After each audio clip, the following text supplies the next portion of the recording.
வணக்கம். செய்திகள் வாசிப்பது சரவணா. திமிரி பஜார் பகுதியில் பேருந்துகள் நின்று செல்ல வேண்டும் என பொதுமக்கள் மற்றும் வியாபாரிகள் 2 மணி நேரத்திற்கு மேலாக சாலை மறியலில் போராட்டத்தில் ஈடுபட்டு வருகின்றனர்.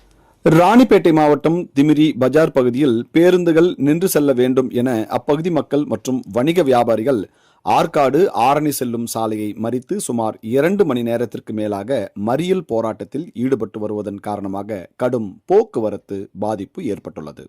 திமிரி பகுதியில் கடந்த சில ஆண்டுகளுக்கு முன்பு புதிய பேருந்து நிலையம் அமைக்கப்பட்டுள்ளது. இந்த நிலையில் திமிரி பகுதியில் ஏற்கனவே பஜார் சாலையில் பேருந்து நிலையமாக செயல்பட்டு வந்த நிலையில் தற்போது புதிய பேருந்து நிலையம் அமைக்கப்பட்டு இருப்பதால் இங்கு பேருந்துகள் நிற்காமல் செல்வதாக கூறப்படுகிறது.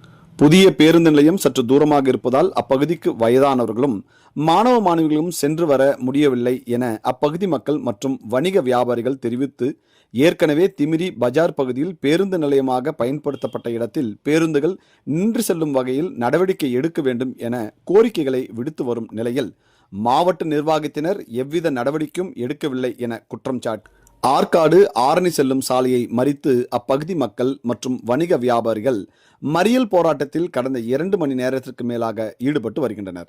இதனால் அப்பகுதியில் அனைத்து கடைகளும் மூடப்பட்டு காணப்படுகின்றது.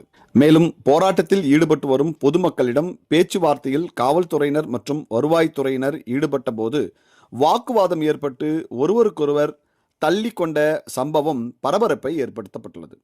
இதனைத் தொடர்ந்து திமிரி பேரூராட்சி அலுவலகத்தில் சாலை மறியலில் ஈடுபட்ட பொதுமக்களிடையே பேச்சுவார்த்தை நடைபெற்று வருகிறது என்பது குறிப்பிடத்தக்கது. செய்திகளுக்காக டான் மேத்தா.